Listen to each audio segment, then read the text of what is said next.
Good morning dear students. Today हम लोग जो बात करने वाले हैं, हम इसमें जैसे कि हम जानते हैं कि यहाँ पर हमने बात की थी about chemical reactions of alkene की। इसमें हमने पढ़ा था about the addition of the halogens, और फिर उसके बाद में हमने हाइड्रोजन के बारे में बात की थी। फिर हमने हैलोजेंस के एडिशंस के बारे में बात की थी, and then we were talking about the sulphuric acid. इसी तरीके से जो नेक्स्ट रिएक्शंस आती थी वाटर के अंदर, वो हम जो वाटर का एडिशन करवाते थे इन द प्रेजेंस ऑफ एसिड। ठीक, we have studied these all.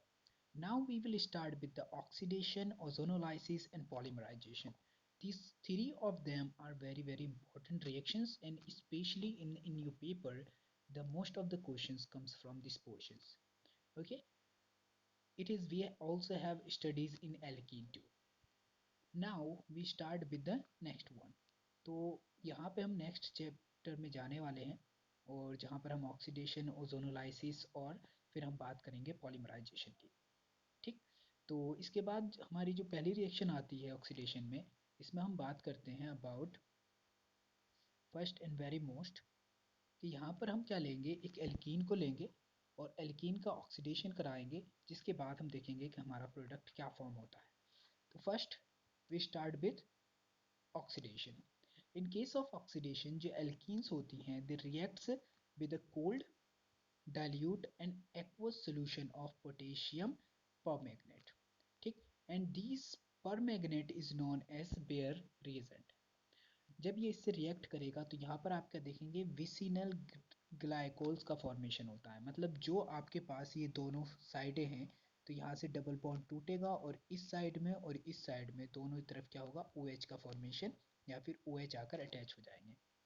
It is reaction taking place in this वे। यहाँ पर ऑक्सीडाइज कर किया जाएगा और डाइल्यूट KMnO4 हम लेंगे और हमारा प्रोडक्ट बन कर आएगा यहाँ पर डाइग्लाइकोल या डाइऑल्स। ठीक है, तो इसे हम बोलते हैं इथेन 1,2 डाइऑल, और ये क्या कहलाता है, ये कहलाता है ग्लाइकोल। अंडरस्टैंड? तो ये क्या है, इसकी ऑक्सीडेशन रिएक्शन है, इसमें हम बेयर रिएजेंट का यूज करते हैं most of the time. Okay, now we discuss about the ozonolysis.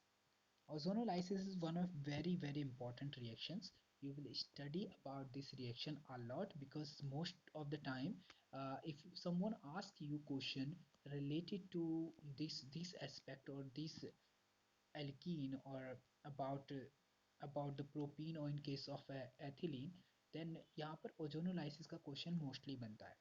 And it is also very important in case of aldehydes और ketones. जब आप आगे पढ़ेंगे तो आप क्या देखेंगे, आगे नेक्स्ट क्लास में जब आप 12th में होंगे, तो एल्डिहाइड और कीटोन का फॉर्मेशन इसी रिएक्शन के थ्रू किया जाएगा फ्रॉम एल्कीन्स। तो हम यहाँ पर क्या करते हैं, ओजोनोलाइसिस के अंदर हम क्या करते हैं, ओजोन मॉलिक्यूल्स लेते हैं, यानी कि ओजोन लेंगे और ओजोन की रिएक्शन करवा देते हैं एल्कीन के साथ, और एक प्रोडक्ट का फॉर्मेशन होता है जिसे बोलते हैं ozonide. This product is known as ozonide. और इसके बाद क्या, ये आपका जो प्रोडक्ट है इसे बोलते हैं प्रोपीन ओजोनाइड। ठीक, यहाँ पर जो मॉलिक्यूल होगा, ये मॉलिक्यूल कुछ इस तरीके से अटैच होगा कि ये सब वाला ऑक्सीजन मॉलिक्यूल जिसको हम जानते थे, ये कुछ इस तरीके का दिखता है।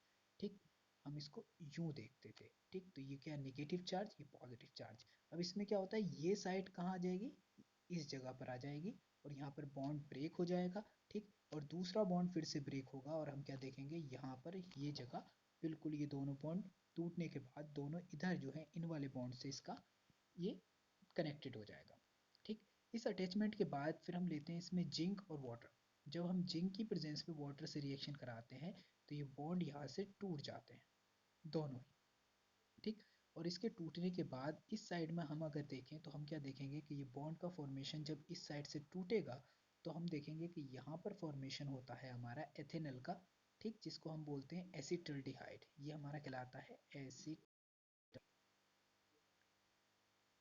हाइड जनरली, और इसका IUPAC नाम यहाँ पर हो जाएगा एथेनल।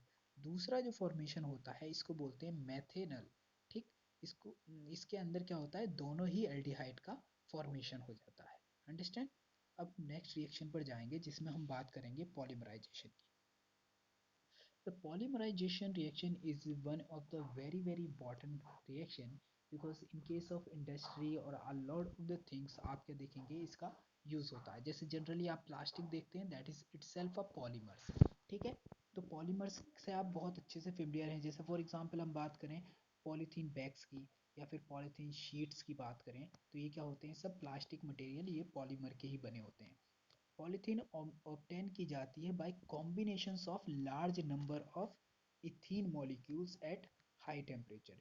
यानी कि जो बहुत ज़्यादा मॉलिक्यूल्स को जब हाई टेम्परेचर पर रिएक्ट कराया जाता है, और उसमें प्रेशर भी क्या होना चाहिए, हाई होना चाहिए। इन दैट केस आप क्या देखेंगे कि ये मॉलिक्यूल्स आपस में एक दूसरे से जुड़ने के बाद, अगर हम इसको मान लें तो ये ईच मॉलिक्यूल हैं, ये एक दूसरे के साथ जुड़ने के बाद क्या करते हैं, पॉलीमर या लंबी लंबी चैनें बना लेते हैं।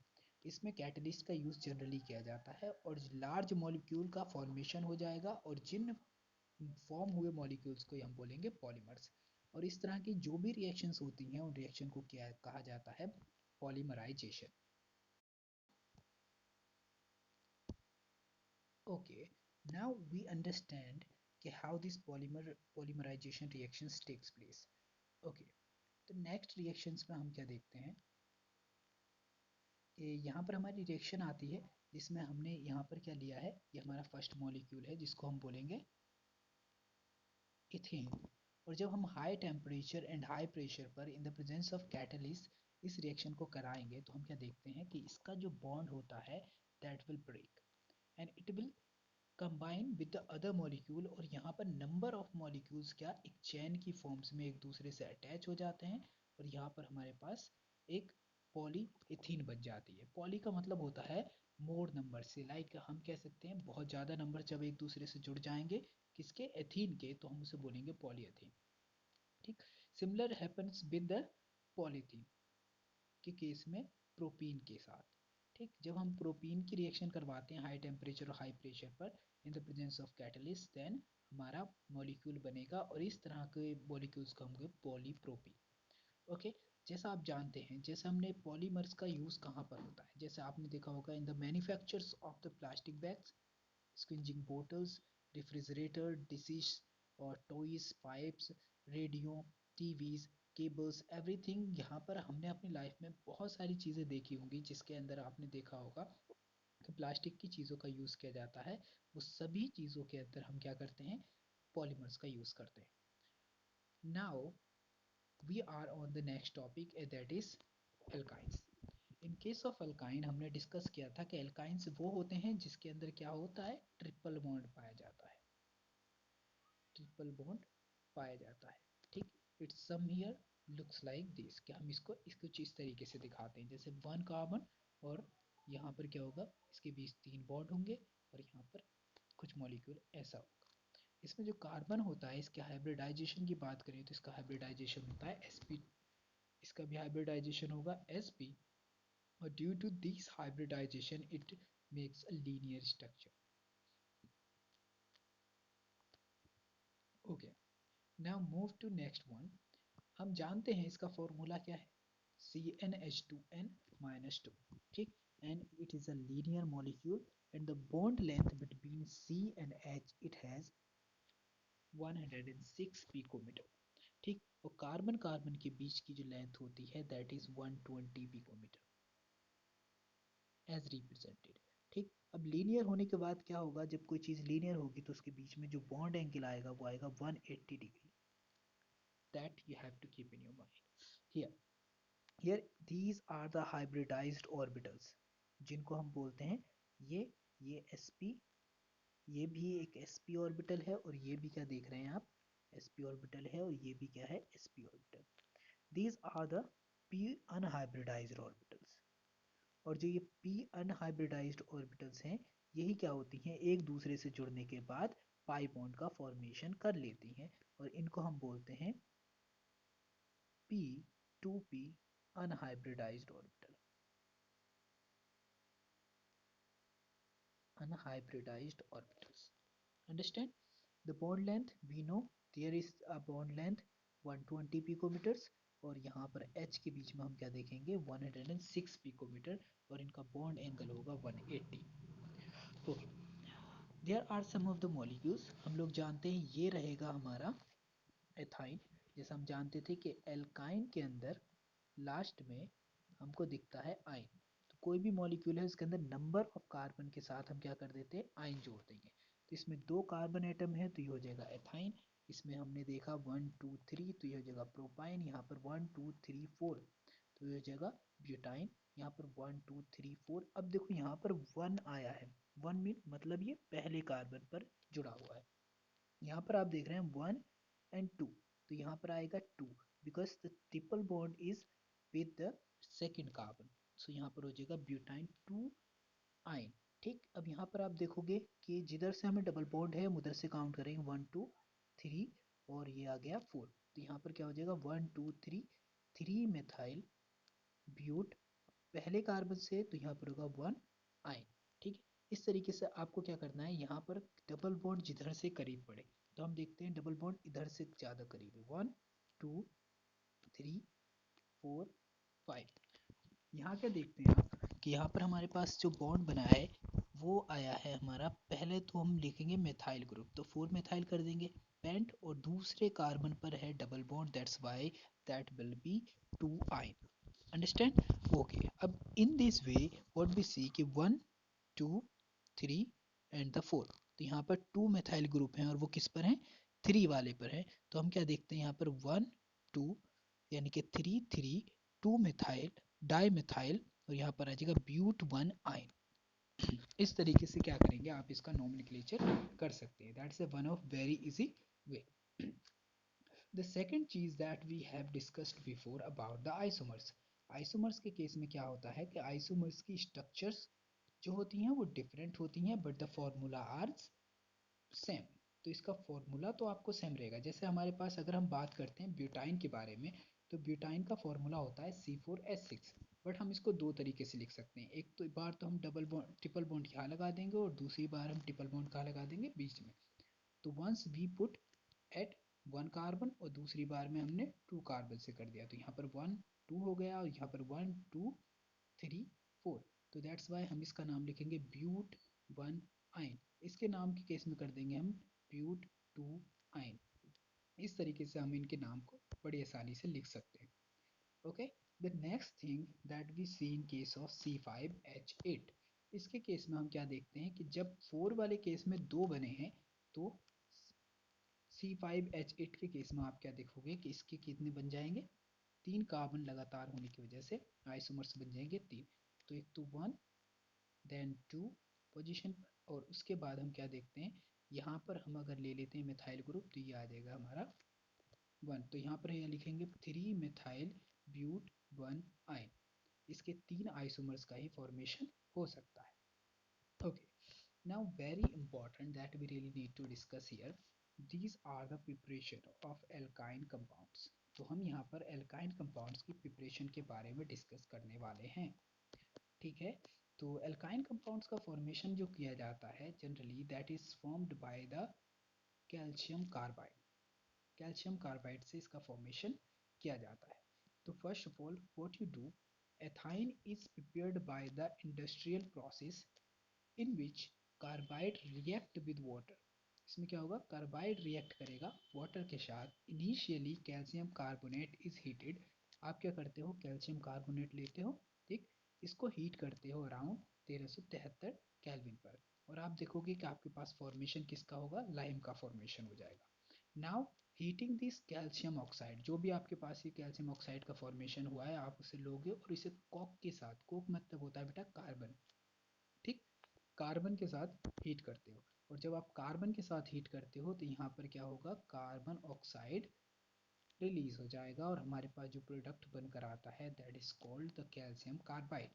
And now this calcium carbide when react with the water, हम क्या देखते हैं हमारे पास फॉर्म होता है एक तो कैल्शियम हाइड्रोक्साइड, ठीक, और उसके बाद जो दूसरा प्रोडक्ट निकलता है in the form of gas that is ethyne.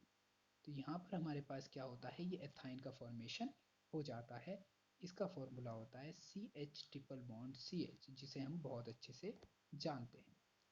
Now this ethyne is formed by this process in case of what, industrial way. ठीक है, अब हम क्या करेंगे, इसका फॉर्मेशन करेंगे बाय विसिनल डाइहैलाइड से। ठीक, इसके केस में क्या करना होता है कि हम एल्किनाइल लेंगे, एल्किनाइल्स को लेने के बाद एल्किनाइल हैलाइड्स को is obtained by reaction of vicinal dihalide with alcoholic potassium hydroxide। ठीक, एल्कोहलिक पोटेशियम हाइड्रोक्साइड के साथ जब इसकी रिएक्शन कराई जाती है तो हम क्या देखते हैं, यहाँ से एलिमिनेशन रिएक्शन देखने को मिलेगी। ठीक, यहाँ से ये सारा बॉन्ड ब्रेक होगा और यहाँ पर क्या होता है, ब्रोमोएथीन बनकर आ जाएगा। ठीक है, ब्रोमोएथीन का फॉर्मेशन हो जाएगा। नाउ व्हाट वी डू कि हम इसकी रिएक्शन करवाते हैं सोडियम एंड NH2 से, यानी कि सोडियम NH2 के साथ जब हम रिएक्शन करवाएंगे तो हम सोडियम अमाइड के साथ रिएक्शन करवाने पर हम देखेंगे कि हमारा प्रोडक्ट का फॉर्मेशन जो होगा वो होगा यहाँ पर एथाइन का। तो this is a another Vidhi, another process to synthesize or form the ethyne. This process is called dehydrohalogenation। dehydrohalogenation, ठीक, हाइड्रो डिहाइड्रो मीन पहली प्रोसेस में हम क्या देखते हैं, इससे वाटर निकल जाता है, और दूसरी प्रोसेस में हम क्या देखते हैं, इससे क्या निकल जाएगा, यहाँ इससे निकल जाएगा दूसरा हेलोजेंस, जो आप यहाँ पर देख रहे हैं। ठीक, तो इस तरीके से डिहाइड्रो डिहेलोजिनेशन प्रोसेस की तरह ये प्रोसेस है। Okay, now understand the properties of the alkyne compounds. तो इसके केस में आपको फिजिकल प्रॉपर्टीज को समझना पड़ेगा। जैसे हम बात करते हैं कि first three members of alkyne series are gases form, यानी कि जो स्टार्टिंग के हमारे थ्री मेंबर्स हैं, the first member is ethyne, propyne और butyne, these are in the gases form. अब बात करते हैं हम अप टू C8, यानी कि जो 4 से C8 तक जाएंगे तो वो क्या हो जाएगा, हमारा लिक्विड स्टेट में आ जाएगा। Alkyne containing more than 8 carbon atoms वो सॉलिड स्टेट में आ जाते हैं, जिसे हम एक तरीके से वैक्सी कह सकते हैं। ठीक, उसके बाद ये क्या होते हैं, कलरलेस होते हैं। The smell of ethyne is specific, लेकिन एथाइन की स्मेल क्या होती है, स्पेसिफिक होती है। Except ethyne all alkynes are odourless. Odourless का मतलब होता है बेटा जिससे कोई स्मेल ना आए, तो यहाँ पर हमें सिर्फ और सिर्फ स्मेल किससे आ रही है, एथाइन से आ रही है। Alkyne are weak polar compounds, these are the weak polar compounds. Okay, और हम बात करेंगे alkynes are lighter than the water. अब कोई चीज़ लाइटर देन वाटर होगी तो ये क्या करती है कि यहाँ पर आप देख पाओगे कि अगर आप इस वाटर के अंदर मिलाओगे तो ये दो सेपरेट लेयर में अलग हो जाएगी। ठीक है, वाटर की डेंसिटी ज़्यादा होती है तो वो नीचे चला जाएगा और एल्काइन के कंपाउंड्स ऊपर आ जाएंगे। इसी वजह से क्या है, insoluble in polar solvent like water. अब हमारा वाटर जो होता था वो तो पोलर सॉल्वेंट होता है, दैट्स वाई ये इसके अंदर सॉल्युबल भी नहीं है। आई हैव टोल्ड यू कि जितने भी हाइड्रोकार्बन्स होते हैं वो वाटर के अंदर सॉल्युबल नहीं होते, they are soluble in non polar solvent like organic solvents. जैसे आप उसमें आएंगे, ईथर आएगा, कार्बन टेट्राक्लोराइड आ जाएगा, ठीक, बेंजीन आ जाएगी। इस तरह के कंपाउंड्स में क्या होते हैं, ये बड़ी आसानी से सॉल्युबल हो जाते हैं, because these are all comes from the organic solvents category. Okay, with the increase in the molecular mass of the alkyne, melting points, boiling points and the density also increases। यानी कि अगर आप देखोगे, हम लोग पहले से इस बारे में बहुत अच्छे से जानते हैं कि जितने भी मॉलिक्यूल्स का मॉलिक्यूलर मास इंक्रीज होता जाएगा, वैसे ही करके क्या होगा कि उस मॉलिक्यूल्स का जो मास, जो मेल्टिंग और बॉइलिंग पॉइंट्स होगा वो भी क्या होगा, इंक्रीज होता जाता है। तो हमने इस चीज़ को बहुत अच्छे से पहले ही स्टडी कर रखा है। ठीक, तो यहाँ पर आप देखते हो कि सिंपली मेल्टिंग पॉइंट और बॉइलिंग पॉइंट का फॉर्मूले को हमने बनाया था कि ये डायरेक्टली प्रोपोर्शनल होता है मॉलिक्यूलर मास के, मॉलिक्यूलर मास के। यानी कि अगर मॉलिक्यूलर मास इंक्रीज हो रहा है तो इस फॉर्मूले में भी हम क्या देखेंगे, इंक्रीज आपको मेल्टिंग पॉइंट और बॉइलिंग पॉइंट में नजर आएगा। That is one of very simplest way to understand the melting point and a boiling point. Okay, come to the next slide. Here are some of the compounds. You can notice them very clearly, and these are their melting points and these are their boiling points. And as we are going down, we notice that there is some of the increase you can observe. ठीक, except these. So this is a different process. ठीक, हम उसे बाद में समझने की कोशिश करेंगे, लेकिन आप जैसे ऊपर से नीचे जाते हो आप क्या देखोगे कि यहाँ पर melting point and boiling point क्या हो रहा है, इंक्रीज हो रहा है। ठीक, तो इस केस को हम बाद में समझेंगे कि ऐसा क्यों होता है और इसका रीज़न क्या है। ठीक, अगर ओके, हम लोग इसके बारे में बाद में डिस्कस करेंगे। Okay, now study about the chemical properties, chemical reactions. Okay, there are some of the reactions जिसमें हम पढ़ेंगे acidic properties of alkyne. Why it is show the acidic property. ठीक, फिर पढ़ेंगे हम hydrogenation. ठीक, बिल्कुल सिंपल रिएक्शन है। फिर पढ़ेंगे रिएक्शन विद डाइहैलाइड, फिर पढ़ेंगे हम रिएक्शन विद हाइड्रोजन हैलाइड, फिर बात करेंगे हम रिएक्शन विद वाटर और फिर हम बात करेंगे polymerization. Okay, in these all the reaction, the one thing we start with this, here it is the acidic property of alkynes. So only ethyne possess acidic properties.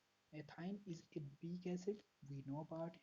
It react with strong base like sodiums or sodamide amide to give the monosodium ethenides sodium acetylide. Okay, what gonna happen जब हम बात करते हैं simply यहाँ पर ethene की। Okay, हम बात कर रहे हैं एथीन की, तो हमारे पास एथीन का फॉर्मूला होता है कुछ ये। नाउ सी कि यहाँ पर क्या देख रहे हैं, हमारे पास जो ये कार्बन है, ये कौन सा कार्बन है, sp कार्बन है। और एज द कार्बन इस करेक्टर के अंदर आप क्या देखोगे, sp is more electronegative as compare to sp2 और देन sp3। ठीक, तो इन तीनों के अंदर जो सबसे ज़्यादा इलेक्ट्रोनेगेटिव होगा,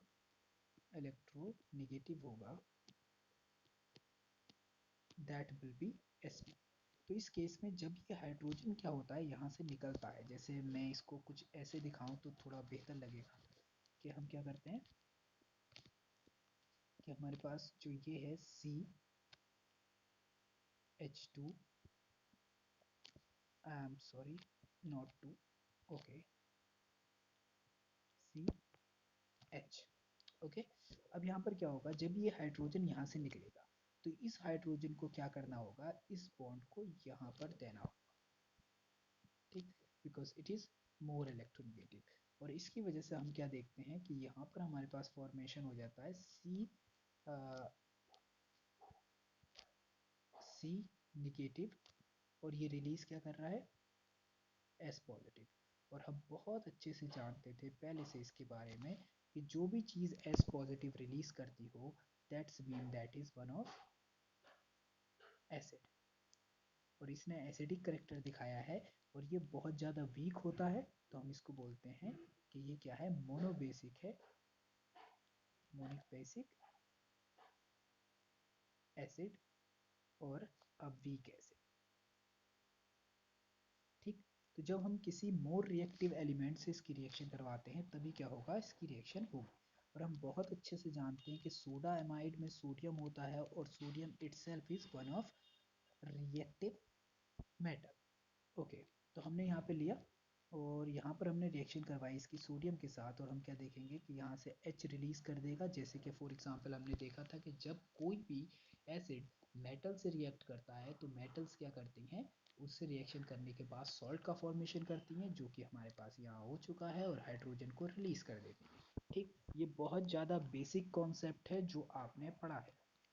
अब बात करते हैं हम इसके अंदर यहाँ पर एथाइन की सोडामाइड के साथ रिएक्शन की। तो सोडामाइड के केस में आप क्या देखते हो कि जब रिएक्शन होगी तो हमारे पास इसका फॉर्मेशन होगा और साथ में बनेगा यहाँ पर ammonia, because this NH2 group take this hydrogen and the negative charge over here and the positive charge sodium over here, they form the salt. So it is one of very